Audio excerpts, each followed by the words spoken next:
Today, I want to talk to you about how to become an advocate. It's based on my book, Advocates, A Narrow Path to Racial Reconciliation. Welcome to a podcast about disciple making in the public square, where we talk about everyday issues from a biblical and balanced perspective. This is where life exists. This is Where Life Exists, a podcast about disciple making in the public square, where we talk about everyday issues from a biblical and balanced perspective. My name is Dhati Lewis. I am the lead pastor of Blueprint Church and the vice president of the Send Network. And today, I want to give you a simple 3-step approach on how to become an advocate. How do you work to become a person who relies on Christ through prayer, who runs to the tension with a heart of reconciliation, and one who responds with dignity to all those involved? Let's look at Matthew chapter 7, 12 through 14. It says this: "Therefore, whatever you want others to do for you, do also the same for them. For this is the law and the prophets. Enter through the narrow gate, for the gate is wide and the road is broad that leads to destruction. And there are many who go through it. How narrow is the gate and difficult the road that leads to life, and few find it." That's what we all know is common as the golden rule. I'm going to use a cheesy acronym, so forgive me. Already asking for your forgiveness on the front end. But in these verses, we see what I call REP, R-E-P, rep Christ well. The R is a call for reflection. The E is a call for empathy. And P is a call to pursue reconciliation. So let's look at how the Golden Rule challenges us to reflect personally. Within the essence of how Jesus is calling us to treat others is a call to have an intimate understanding of how we want to be treated personally before we can properly administer judgment towards others. All of us have a problem with objectivity. This is a universal problem because we are all biased people and our viewpoints are impacted by our heart, our history, and our heritage. Whether we know it or not, we are impacted by that. So it's really important that we recognize that our gut reactions, our life experiences, our cultural world impact, our worldview, they impact every opinion we have. Everyone has a heart where emotions and history and cultural heritage, which means there is no one who is coming to any situation with pure objectivity. But Jesus is calling us to take a step back, to reflect personally, so that we understand how our own hearts, our own history, and our own heritage impacts our own views. Let me say it plainly. It is not possible to purely be objective. It is not possible to be totally unbiased. And this is why it is critical that we do the work of reflecting personally. Let me explain a little more with my own personal story. Racially charged incidents take place in my most formative years of my life because they impact me in a real way. You got to understand, in my story, I was raised with the perspective that I was very pro-black. And I've said this before, you probably already heard this, but just to kind of break it down. Back in the days when I was in middle school, we used to have the annual Black and Mexican fight. It was when I first got a sense that there was racial tensions that were going on. In the fall of 1989, when a group of Latinos stopped the trucks in the middle of the street, they looked at me and they jumped out the car with knives, started chasing a group of us, all because we were Black. And all throughout high school, we had 3 battling groups for supremacy. We had the Blacks, we had the white heavy metalists, and then we had the Latinos, the Mexicans. And throughout, there was this tension that we had on campus. No one had to tell me, no one had to say anything. We used to have organized fights at our school around these things. Race relationships reached a boiling point in the spring of 1993. What happened? It was the Rodney King incident. And after the Rodney King incident, there was all type of racial injustice and racial tensions that were going on our campus. After I graduated, my cousin was driving. I was pulled over and asked to step out of the car, sit on the curb, and with my hands on my head. And this was, again, one of the many interactions that I've had with police. In the spring of 1994, after going to a house, to my friend's house with a group of friends and with my cousins, we went into the apartment complex. He wasn't there. And so we do what every person do when a person's not there. We leave. We immediately left. Right then, we left the complex to go on to our next destination, only to be pulled over by multiple cops with flashing lights. All guns were blazed. All guns were out, aimed at our car, and they kept screaming, "Get your hands up! Get your hands up! Get your hands up." My cousin, he didn't know what to do. He was asleep. He got startled. And all I can remember after trying to wake him up, and he jumped up, all I was like, oh my gosh, I am about to die. They are about to shoot me. And that was a real thought that I had. I thought it was over.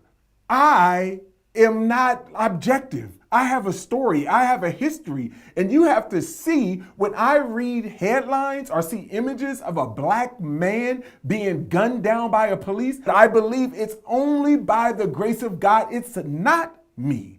Knowing my story is so critical for me because it impacts how I interact with you. It impacts how I interact with my community. It impacts my views on justice and injustice. And to this day, I know that there are few things that will stir up all kinds of emotions in me than something like that. For example, when I get pulled over by cops, my wife has to pat my hand and say, "Dhati, it's okay. It's okay," because there's some trauma that is going on in me. Where did this come from? Events that has happened to me. There's some more events. In the summer of 2001, 2002, me, Tadashi, Angie, and another person that was in the car, which is minority, were pulled over and for going 4 miles over the speed limit. We were asked to step out of the car, and Angie was asked to step out of the car. And again, my wife, Angie, was the only one that was in the car that wasn't of African-American descent. But guess what the police officer asked her? "Hey, did they kidnap you?" This is the tension that I've had from people who are supposed to protect me.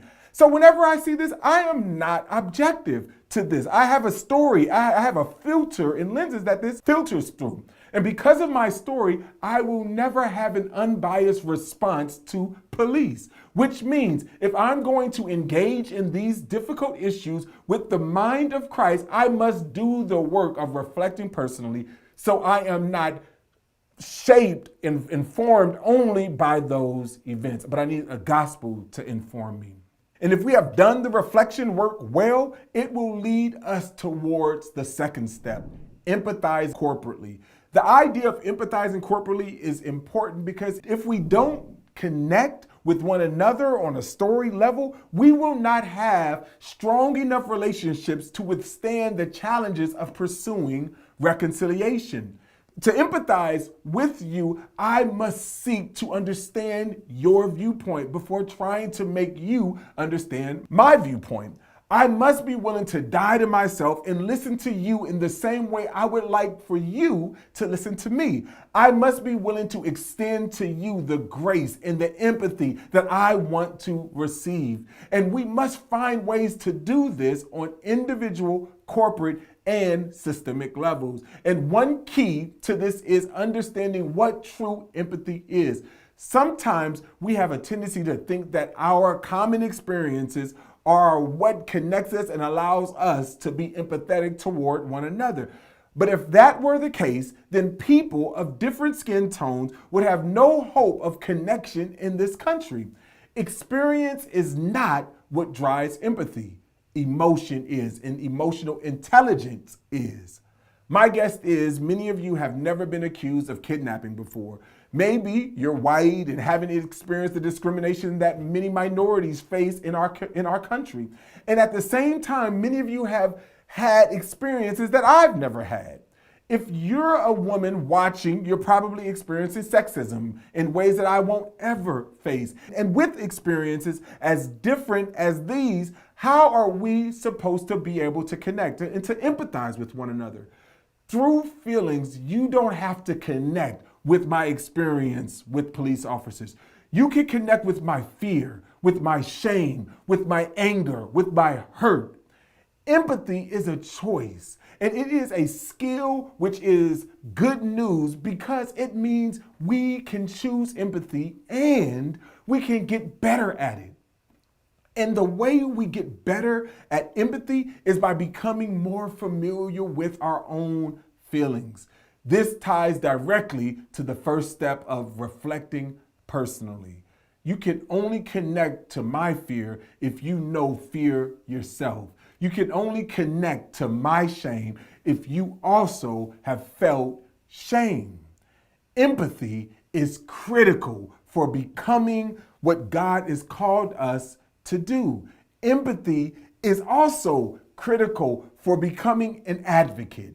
It is critical because pursuing reconciliation will place a huge strain on your relationships, on our relationships. And if we are going to withstand the challenges, we must be deeply connected through empathy.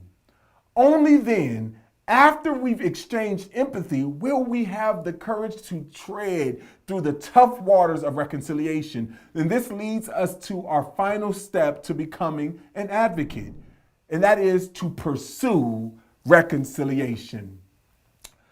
As advocates, reconciliation must be our primary goal. And most often when I see tripping people up is when we confuse other important goals for our primary goal. Let's look at the idea of justice. For example, justice without reconciliation is possible. But do you know what that is called? The Bible calls it hell. God is the ultimate judge and he will administer justice. But without reconciliation, justice is hell. Jesus tells us that he has reconciled the world to himself, that this was the very essence of what Christ came, and that not only has he reconciled the world to himself, he has given us the ministry of reconciliation. Hear me say this: justice matters. It matters deeply to the heart of God, and therefore it must matter deeply to Christians. Justice is a theological, biblical issue, but justice is not enough. Justice does not extend far enough. Justice is a means, not an end. Justice is a means to reconciliation. It is not our landing place. We serve a God who desires to reconcile his people who have not acted justly. So when we seek to deal with these issues, we must be committed to empathizing corporately. We must be willing to put ourselves into the shoes of another so we can begin to pursue reconciliation with each other as we act justly together.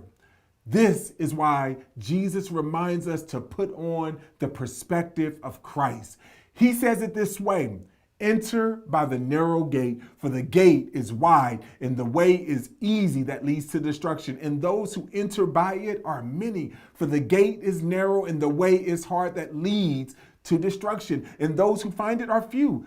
The narrow gate isn't simply a way of life. The gate is Jesus. And he is calling us to put on his mind and his perspective. To pursue reconciliation by putting on the mind of Christ doesn't end with merely changing our thoughts. There is a gate, but there is also a road. It's not enough to say we are Christians. We have to follow his way.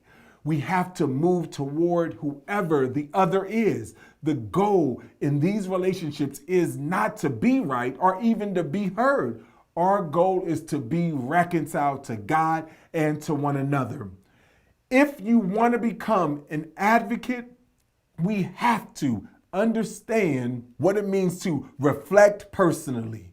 We have to empathize corporately, and we have to pursue reconciliation. And if we are going to see our communities transform with the hope of the gospel, we must become better advocates.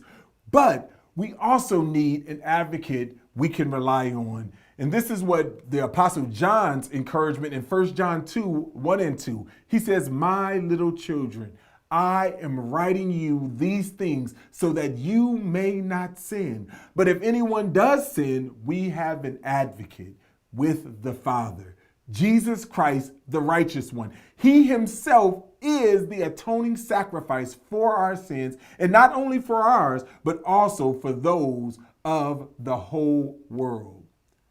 Through the power of the Holy Spirit, we can pursue reconciliation today on earth.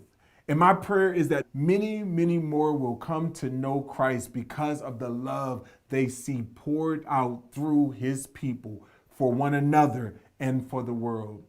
Thanks again for tuning in. This is Where Life Exists, a podcast about disciple making in the public square, where we talk about everyday issues from a biblical and balanced perspective.